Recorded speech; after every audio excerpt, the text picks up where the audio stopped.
தொலைந்த மகள் வெண்ணிலவாய் வந்தாள், தேடியவன் கைகளிலே தேவதையாய் விழுந்தாளா, பிரிவுக்கும் சேர்த்து இனிமேல் வாழ்வோம் வாழ்வோம் என்றாரா. மைனாவே மைனாவே என் கனவில் தினம் தினம் கேட்கும் பாடல் நீதான். மைனாவே மைனாவே என் கண். என்னடா பார்த்துட்டே நிற்கிற? ரிசைன் பண்ண சொன்னல, போ ஃபஸ்ட் அதை பண்ணு போ. சரி மச்சு, ஒரு 5 minutes இரு, நான் மெயில் ரெடி பண்ணிவிட்டு ரிசைன் லெட்டர் சென்ட் பண்ணிடுறேன். மிஸ்டர் மகேஷ், ஒரு நிமிஷம். கோபம் எனக்கு புரியுதுடா, அதனால தான் நீ ரிசைன் பண்ண சொல்லியிருக்கேன், எனக்கு புரியுது. நான் அதுக்கு தப்பெல்லாம் எதுவும் எடுத்துக்கல, அந்த எக்ஸ்ப்ளனேஷன் எதுவும் கொடுக்க வேண்டாம்டா எனக்கு. இதனால் ஷேர்ஸு அண்ட் ஷேர் ஹோல்டர்ஸு இந்த மாதிரி நிறைய ப்ராப்ளம் ஃபேஸ் பண்ண வேண்டியிருக்கு, எனக்கு புரியுது. இப்போ அதை டைவர்ட் பண்ணுறதுக்கு ஒரே சொல்யூஷன் நான் ரிசைன் பண்ணுறது மட்டும்தான். ஸோ எந்த நியூஸ் பேப்பரில் என்னோடய பேர் சியோன்னு வந்ததோ அதே நியூஸ் பேப்பரில் ரிசைன் ஆகிடுச்சு வந்துருச்சுன்னா எல்லா ப்ராப்ளமும் சால்வ் ஆகிடும். சரியாடா? அப்புறம் இல்லை நார்மல் ஆகிடும்டா. ஷேர் ஹோல்டர்ஸ் எந்த கேள்வியும் கேட்க மாட்டாங்க, ஷேர்ஸில் எந்த பாதிப்பும் இருக்காது, ஆஃபீஸ் பழையபடி ரன் ஆகும்.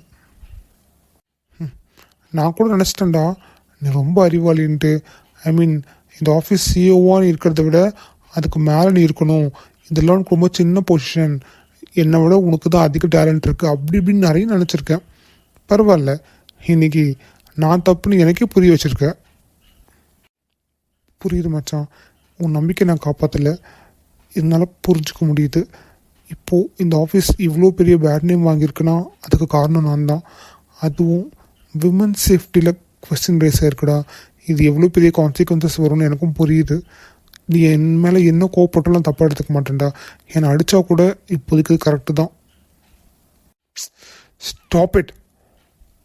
ஸோ இப்போ நீங்கள் ஆஃபீஸ்லேருந்து ரிசைன் பண்ணி போயிட்டா இந்த ப்ராப்ளம்லாம் சால்வ் ஆகிடும், அப்போ தானே சொல்ல வரீங்க? இப்போதைக்கு வேறு சொல்யூஷன் இல்லைடா. ஏன்னா நியூஸ் பேப்பரில் லைவில் அது இதுன்னு போயிட்டுருக்கு, அதுவும் ஆஃபீஸ் நேமோடு போட்டிருக்காங்க. இப்போது ரிசைன் பண்ண நியூஸ் வந்ததுன்னா இப்போ அதெல்லாம் மறந்துடுவாங்கடா. அதை மறந்து இப்போ இது ட்ரெண்டாக ஆரம்பிக்கும், இது ட்ரெண்ட் ஆகிடுச்சுன்னா அது மறந்துடும். என்ன ரொம்ப லாஜிக்காக பேசுகிற நினைப்பா இல்லை தியாகம் பண்ணுற நினைப்பா? இப்போ நான் ரிசைன் பண்ணுறேன், பிரச்சனை கிடையாது, நீ ரிசைன் பண்ணிக்கோ, அதை நான் அக்செப்ட் பண்ணிக்கிறேன், இதில் எந்த பிரச்சனையும் இல்லை. ஆனால் ரிசைனுக்கு என்ன ரீசன்னு கேட்பாங்கல்ல, என்ன சொல்லுவேன்? ஒரு பொண்ணுக்கிட்டே நீ மிஸ்பிஹேவ் பண்ணணும்னு சொல்வியா? டேய், அடித்து பல்லக்கெல்லாம் கட்டிடுவேன். என்னடா பேசிகிட்டு இருக்க நீ? இப்போ ரிசைன் பண்ணிடுவாராம், அதை நாங்கள் பார்த்துட்ருக்கணுமா? யாருக்கிட்டையும் போயிட்டு நான் விஜய் கூட இத்தனை வருஷம் இருந்திருக்கேன், நாங்கள் சின்ன வயசுலேருந்து ஒன்றா தான் இருந்திருக்கோம், ஃப்ரெண்ட்ஸுக்கும் மேலே அப்படின்னு போய் சொல்லிடாதடா, கேவலமாக இருக்கும். இவ்வளோ நாள் என் கூட இருந்திருக்க, நான் என்ன நினைக்கிறேன்னு உனக்கு புரியல. நான் உன்னை சந்தேகப்படுறேண்ணா, நான் உன்னை தப்பாக நினைப்பேண்ணா.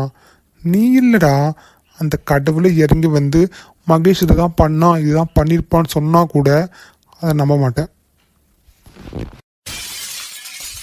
விஜய் அதுக்குள்ளே சார் ரிசைன் பண்ணுறாராம், இவர் மேலே தான் தப்பான், என்ன ஆனோ இவர் தான் காரணமா, இந்த ஆஃபீஸ்க்கு கெட்ட பேர் இவரால் தானா? எவ்வளோ பேச்சு.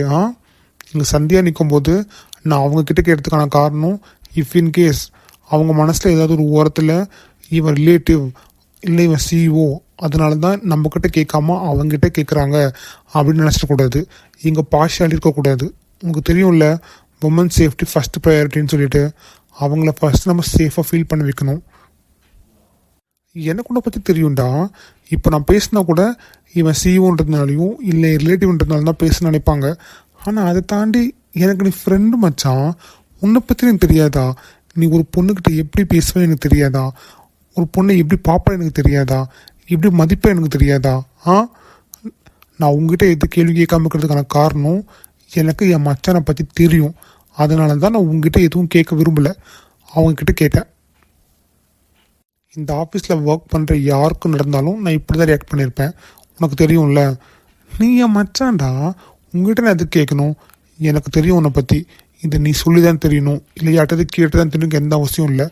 ஆனால் அவங்க இருக்கும்போது 2 பேர்ட்டு என்கொயரி பண்ணும்போது நான் ஃபஸ்ட்டு ப்ரையாரிட்டி அவங்களுக்கு கொடுத்தா தான் அவங்களுக்கு என்கிட்ட பேசுறதுக்கு ஒரு கம்ஃபர்ட் கிடைக்கும். அதனால தான் என்னாச்சுன்னு நான் உன்னை வச்சுக்கிட்டு அவங்கக்கிட்ட கேட்டேன். இஃப் இன்கேஸ் நான் அவங்கள வச்சுக்கிட்டு உங்ககிட்ட கேட்டேன்னு வச்சுக்கோங்க, ஃப்யூச்சரில் நீங்கள் என்கிட்ட கேட்கவே இல்லையே, அங்கே நடந்ததே வேறு அப்படி மாற்றி சொன்னா? டேய் இல்லைடா, சந்தியா அப்படிலாம் பண்ண மாட்டாங்க. எனக்கும் தெரியும் சந்தியா அப்படி இல்லை தான், ஐ நோ. பட் இருந்தாலும் இதெல்லாம் தாண்டி எனக்கு நீ தாண்டா முக்கியம். உன்னோட பாதுகாப்பு எனக்கு முக்கியம் இல்லை. எனக்கு யாரோ உன்னை போய் தப்பாவோ இல்லை ஒரு வார்த்தை முகம் சுழிக்கிற மாதிரி பேசிட்டா கூட என்னால் அதை பொறுத்துக்க முடியாதுடா. இது உன்னோட கேரக்டரை ஸ்பாயில் பண்ணுற மாதிரி இருக்குது. இதை நீ அக்செப்ட் பண்ணிக்கிட்டு ரிசைன் பண்ணுறேன்னு சொல்கிறியே, இது ரிசைன் பண்ண என்ன பேச்சு வரும் தெரியுமா? அவர் மேலே தான் தப்பு இருக்குது, அவர் தான் மிஸ்பிஹேவ் பண்ணியிருக்காரு, அதனால தான் ஆஃபீஸில் இருந்து இந்த மாதிரி சுச்சுவேஷனில் நடவடிக்கை எடுத்திருப்பாங்கன்னு சொல்லுவாங்க. அப்படி ஒன்றை அசிங்கப்படுத்தி உன்னை வீட்லேயே முடக்கி வச்சுட்டு நான் இந்த கம்பெனிலே பெரிய ஆளாக இருக்கணுமா? இந்த ஷேர் ஹோல்டருக்கெலாம் பயந்துட்டு இருக்கணுமா? இந்த சொத்தோ இந்த கம்பெனியோ என்னை விட்டு போனாலும் எனக்கு கவலை கிடையாது. எனக்கு உன் டிக்னிட்டி முக்கியம், எனக்கு உன் கேரக்டர் முக்கியம். புரியுதா? டேய் ஒழுங்காக தள்ளி போயிடு. இந்த கட்டி பிடிக்கிற ட்ரெஸ்லாம் கிட்ட வராது. உண்மைலாம் செம்ம கடுப்பில் இருக்கேன், அப்படியே தள்ளி நின்று. புரியுதா? டேய் என்ன வேற என்னடா பண்ண சொல்கிற? என்னால் எந்த தப்பும் நடக்கக்கூடாது. என்னால் உனக்கோ இந்த ஆஃபீஸ்க்கோ எந்த கலங்கமும் வரக்கூடாதுடா. அதுக்கு காரணம் நானும் இருக்கக்கூடாது. உனக்கு எப்படி நான் முக்கியம் நீ சொல்கிறியோ அதை விட 100 மடங்கு எனக்கு நீ முக்கியம்டா. எனக்கு உன் பேர் முக்கியம், உன் உழைப்பு முக்கியம். இது உன் உழைப்பால் இவ்வளோ பெரிய கம்பெனியும் வந்து நிற்குது, அதை ஒரே நிமிஷத்தில் ஸ்பாயில் பண்ண சொல்கிறியா? சரி கரெக்டு, பாயிண்ட்டாக பேசுகிறேன்னு வச்சுக்கலாம். அதுக்கு முன்னாடி எனக்கு ஒன்று சொல்லு, நீ இதை தப்பு பண்ணியா? டேய் என்னடா இப்படி கேட்குற? நான் எப்படி தப்பு பண்ணியிருப்பேன்னு நினைக்கிறேன்? நான் அந்த மாதிரிலாம் ஒரு நிமிஷம் கூட நினச்சது கூட கிடையாதுடா. அது ஜஸ்ட் அன் ஆக்சிடென்ட் மச்சான். அவங்க அங்கே இருப்பாங்கன்னு எனக்கு சத்தியமாக தெரியாது. நாங்கள் உள்ளே போனதுக்கப்புறம் லிஃப்ட் ஆஃப் ஆகும் எனக்கு தெரியாது. அதில் ஒரு ட்ராப் கூட நான் தப்பான நேரத்தில் அவங்களை நினச்சது கூட பார்க்கலடா. நான் கேட்குறதுக்கே எனக்கு இவ்வளோ கஷ்டமாக இருக்குல்ல. நீ ரிசைன் பண்ணு வச்சுக்கோ, மொத்த ஊர் இதுதான் கேட்கும், இதுதான் பேசும். அதுதான் உனக்கு வேணுமா? இங்கே பாரு மச்சான், இது ஒரு ஆக்சிடெண்ட், தெரியாமல் நடந்தது. இது சின்ன ஒரு டெக்னிக்கல் ஃபால்ட்டு. இதுக்கு நீ இவ்வளோ பெருசாக யோசிக்கணும் எந்த அவசியமும் கிடையாது. இந்த மீடியா அப்படி தான், இதுக்கேற்றாலும் பெருசாக பேசிட்டே இருப்பாங்க. அதெல்லாம் நீ மைண்ட் பண்ணிக்காத. இது எப்படி சால்வ் பண்ணுமோ நான் அப்படி பார்த்துக்கிறேன். புரியுதா? நீ தேவையில்லாமல் ரிசைன் பண்ணுற அதை இதுன்னு சொன்னு வச்சுக்கோ, உன்னை அவ்வளோதான் வெட்டி போட்டு நான் போயிட்டே இருப்பேன். புரியுதா? நீ எதுவும் தேவையில்லாமல் யோசிக்காமல் வீட்டுக்கு போ. வீட்டுக்கு போய்ட்டு ஃப்ரெஷ் ஆகிட்டு ரெஸ்ட் எடு. நாளைக்கு வந்தால் போதும், அந்த மீட்டிங்கில் நான் பார்த்துக்கிறேன். டேய் அதெல்லாம் விடு. எனக்கு ஒன்று மட்டும் மைண்டில் ஓடிக்கிட்டே இருக்குது. லிஃப்ட்டுக்குள்ளே நானும் சந்தீபம் மாட்டிக்கிட்டது உண்மை தான். ஆனால் அது எங்கள் 2 பேர் தவிர வேறு யாருக்கும் தெரிய வாய்ப்பு இல்லையே. ஃபோன் எங்கிட்ட இல்லை, சந்தியா ஃபோன் ஸ்விட்ச் ஆஃபு. ஸோ நாங்கள் 2 பேரும் வெளியே சொல்லலை. அப்போ எப்படி மீடியா வந்தது? இதை நானும் யோசிச்சேன்டா. எனக்கு என்னவோ அன்றைக்கி ஒருத்தர் நம்ம கால் பண்ணான்ல, கால் பண்ணி ஃபோனில் பெரிய பருப்பாட்டம் பேசினான்ல, இந்த ஆஃபீஸில் நடக்க போகிறதுலாம் இனிமேல் என்கிட்ட தான், நான் தான் பெரிய இவன், உங்களை போட்டுருவேன் அப்படி இப்படின்னு. ஒருவேளை தான் வேலையாக இருக்குமோ? நானும் ஃபஸ்ட்டு யோசிச்சேன்டா. ஆனால் அவன் யாருன்னே தெரியலையே. அவன் நம்ம பிஸ்னஸ் பற்றி தானே பேசினான், இந்த மாதிரி கேவலமாக பண்ணுவானா? அவன் யாருன்னே தெரியாதுடா. முக்கியமாக இந்த பிஸ்னஸ் எனிமீஸ் இருக்கானுங்கள்ல, அவனுங்க இப்படி தான் எவ்வளோ கீழே வேணால் இறங்குவானுங்க. அவனுங்களுக்கு தேவையானது இந்த கம்பெனி பேரை ஸ்பாயில் பண்ணணும், அவ்வளோதான். எனக்கு என்னவோ இதான் வேலையாக தான் இருக்கும்னு நினைக்கிறேன். ப்ரைவேட்லேருந்து நம்பர்லேருந்து வந்து ஆட்டம் காட்டிகிட்டு இருக்கான். இன்னொரு வாட்டி கால் பண்ணிட்டோம், அவன் யாரும் என்னன்னு கண்டுபிடிச்சிடலாம். சரி இப்போதைக்கு இதை பற்றி யோசிக்காத. நீ முதல்ல வீட்டுக்கு போ. இதை நான் ஹேண்டில் பண்ணிக்கிறேன், நான் பார்த்துக்கிறேன். சரியா? நீ கிளம்பு. மச்சான் சந்தியா. புரியுதுடா, நானும் அதான் யோசிச்சுட்ருக்கேன். இஃப் இன்கேஸ் இது நம்ம பிஸ்னஸ் ப்ராப்ளம்னா நமக்கு இது ஓகே தான், நமக்கு இது எப்பயும் நடக்கிறது தான், நார்மல் தான். ஆனால் அவங்க பாவம் தேவையில்லாமல் எதுவும் மாட்டிக்கிட்டாங்கல்ல, அவங்க இது எப்படி எடுத்துப்பான்னு எனக்கு தெரியல. நீ எதுவும் வரி பண்ணிக்காத, நான் நிலாக்கிட்ட பேசி பார்க்குறேன். ஆமாடா, சம்மந்தமே இல்லாமல் இதில் அவங்க மாட்டிக்கிட்டாங்க. இஃப் இன்கேஸ் இது கோயின்சிடென்ட்டாகவே இருந்தாலும் இந்த மீடியா நம்ம பிஸ்னஸ் எனிமீஸ் பண்ண வேலை தான். நம்மளோட பிஸ்னஸ் ப்ராப்ளத்தில் அவங்க மாட்டிக்கிட்டாங்க. அவங்களோட பேரையும் ஃபோட்டோவையும் லைவ்லேயும் ஹெட்லைன்ஸ்லேயும் போட்டு சாக அடிச்சிட்ருக்கானுங்க. இதை அவங்க எப்படி ஃபேஸ் பண்ண போகிறாங்க? அவங்க வீட்டில் என்ன சொல்ல போகிறாங்க? பக்கத்தில் இருக்கவங்கலாம் பார்த்துட்டு என்ன சொல்ல போகிறாங்க? எனக்கு எதுவுமே தெரியல, ரொம்ப கில்ட்டாக இருக்குடா. புரியுதுடா, நான் பேசி பார்க்குறேன். நிலாவை போய் பேச சொல்கிறேன், என்ன சுச்சுவேஷனு கேட்க சொல்கிறேன். நீ எதுவும் வரி பண்ணிக்காத, பார்த்துக்கலாம். நம்ம இருக்கோம்ல, நம்ம எதுவும் தப்பாகாமல் பார்த்துக்கலாம். சரி மச்சான். அட்டே, ரகு சொன்னதை செஞ்சுட்டான் போல இருக்கு. நேற்று நைட்டு அவள் வரல.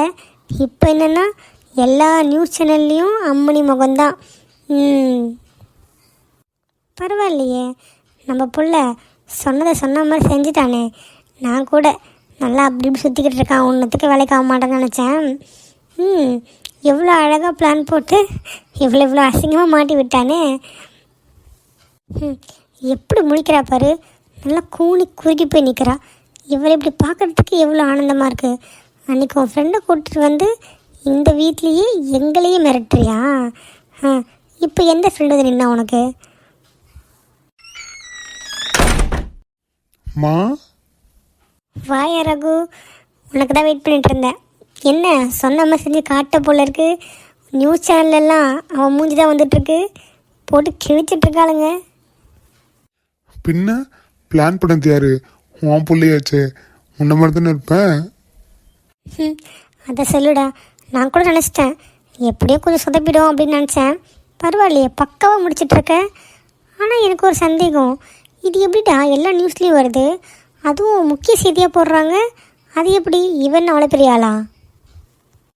நீ என்ன நினச்சிட்டு இருக்க? முக்கிய செய்தி உன்னோட புருஷனோட பொண்ணுக்கு நினச்சிட்டு இருக்கியா?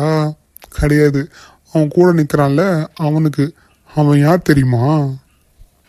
அவனுக்கா? ஆமாம், நானும் கேட்கணும்னு நினச்சேன். நீ அவனையும் அனுப்பியிருந்த இந்த வேலையை பண்ணுறதுக்கு. நல்லா திருன்னு முடிச்சுட்டு நிற்கிறானே.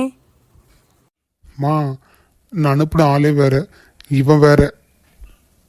என்னையா சொல்கிற? அப்போ இவன் எப்படி உள்ளே போனான்? இவன் யார்? இவனால் எதுக்கு நியூஸில் வருது? எனக்கு ஒன்றும் புரியலையே. நான் பண்ண பிளானே வேறம்மா. நான் அனுப்பின பையனும் வேற. அவன் தான் உள்ளே இருந்திருக்கான், சடனாக வந்துட்டு இருக்கான் போல இருக்கு. ஸோ அவன் தான் இன்னும் நியூஸ் பெருசாகும்னு சொல்லிட்டு அவனும் பிளான் பண்ணி தான் விட்டு வந்திருக்கான். அவன் யார் தெரியுமா? அந்த கம்பெனியோட சிஇஓ. இஇஓவா? இஇஓ என்னப்பா அது? இஇஓ இல்லைம்மா, சிஇஓ.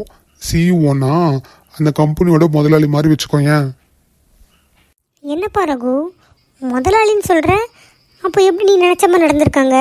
இவன் எப்படி அங்கே போனா? இவங்ககிட்டயும் மாட்டினாங்க இங்கே, எனக்கு ஒன்றும் புரியலையே. மா, அவன் ஏதோ ஆஃபீஸ் வெளியே உள்ளே வந்திருக்கான். நம்ம நல்ல நேரம், அவன் கெட்ட நேரம். நம்ம போட்ட பிளானில் அவன் வந்து மாட்டிக்கிட்டான்.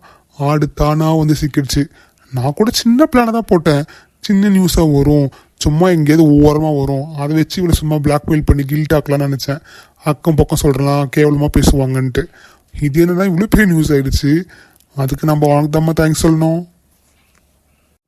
பாரு, அப்போ அந்த கடவுளே நம்ம நினைக்கிறது தான் கரெக்டுன்னு நினைக்கிறாரு. அதுதான் நமக்கு ஏற்ற மாதிரி எல்லாம் நடந்துக்கிட்டே இருக்குது. ஆமாம், உங்கள்கிட்ட கேட்கணும்னு நினச்சேன்ப்பா. இப்படி சொன்னதுக்கப்புறம் தான் ஞாபகம் வருது. இந்த பக்கத்து காலத்தில் நியூஸ் தரணுன்னா தமிழில் வரணும்லப்பா. நியூஸ் பேப்பரில் கூட இங்கிலீஷில் தான் வருதாமே. இங்கிலீஷில் அவங்க பார்க்க மாட்டாங்க. நீ சொன்னதால தான் நானே இதை வச்சு பார்த்துன்னு இருக்கேன். தெரியுமா, இது நீ கேட்பேன்னு. அதுக்கு தான் உனக்கு ஒரு குட் நியூஸோட வந்திருக்கேன். ரகு, என்னப்பா இது? தமிழ் நியூஸ் பேப்பர்லேயே வந்திருக்கு, அதுவும் பக்கத்துலேயே வந்திருக்கு. அதாம்மா, எல்லா நியூஸ் பேப்பர்லேயும் வந்திருக்கு. நீ நினச்சி பார்க்க முடியாத அளவுக்கு இது பெரிய கம்பெனி. அந்த கம்பெனியில் இருக்க ஒரு ஒன் ஆஃப் த பார்ட்னர் மாதிரி அவன்கிட்ட மாட்டியிருக்கு. ஸோ அவனோட பேரை ஸ்பாயில் பண்ணுறேன்னு சொல்லிட்டு அவனோட எனிமீஸ் அப்படி இப்படின்னு எல்லாரும் இதை பண்ணிட்டு இருப்பானுங்க. எப்படியோப்பா, அவன் எடுக்கிற முடிவெல்லாம் நமக்கு சாதகமாக தான் இருக்குன்னு சொல்கிறேன்.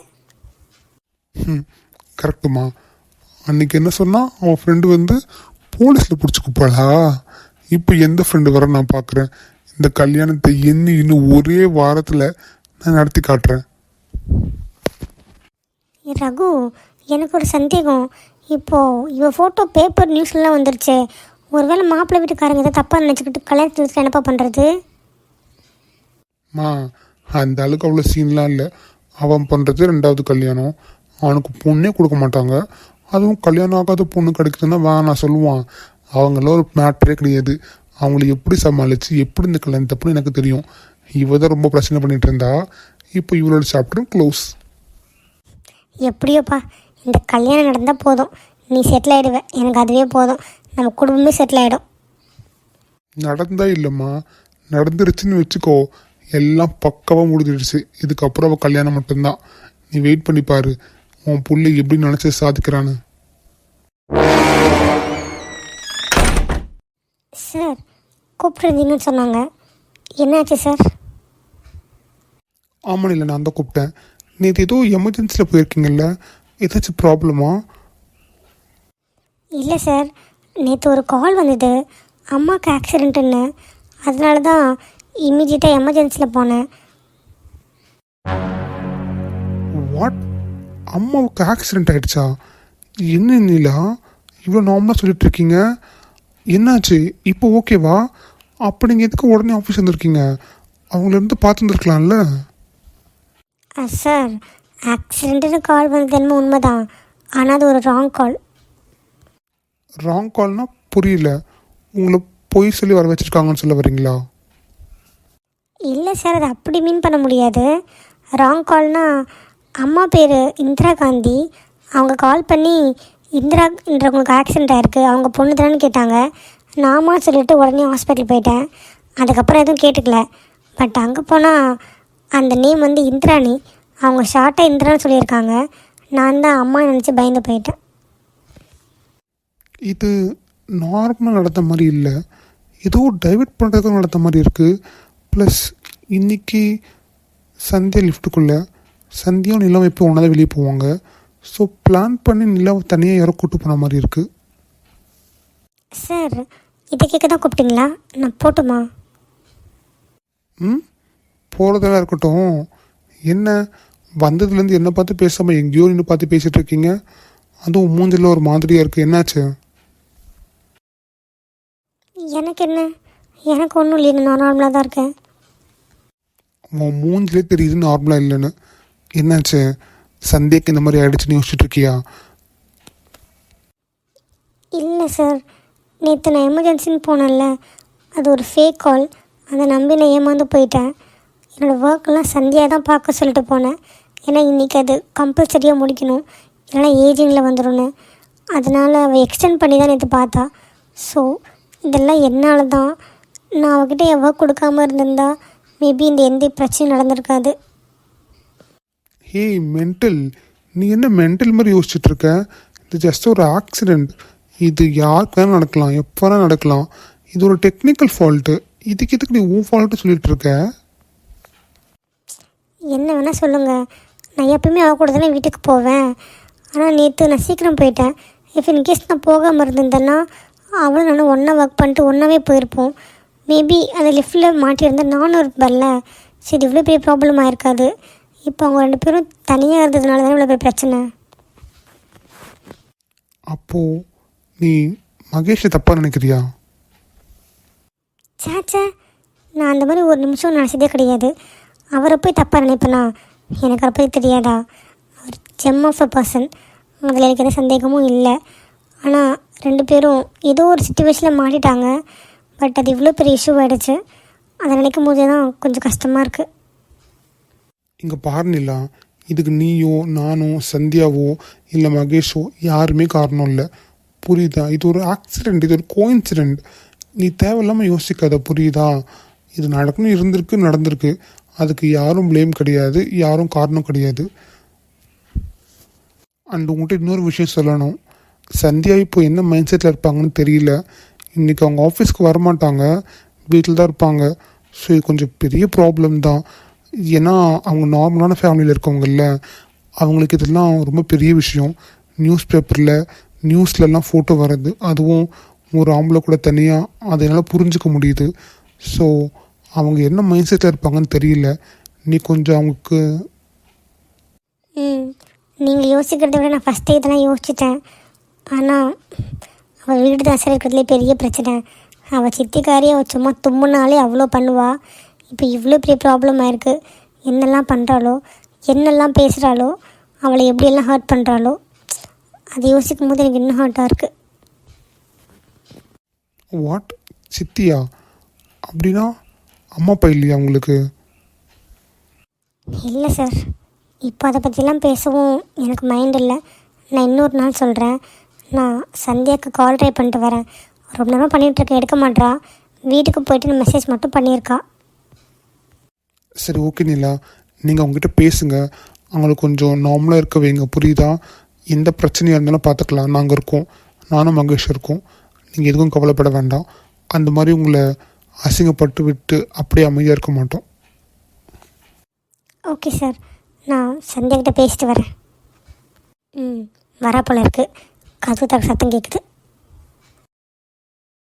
ஐயோ, இன்னும் நியூஸில் சித்தி தான் பார்த்துட்ருக்காங்க.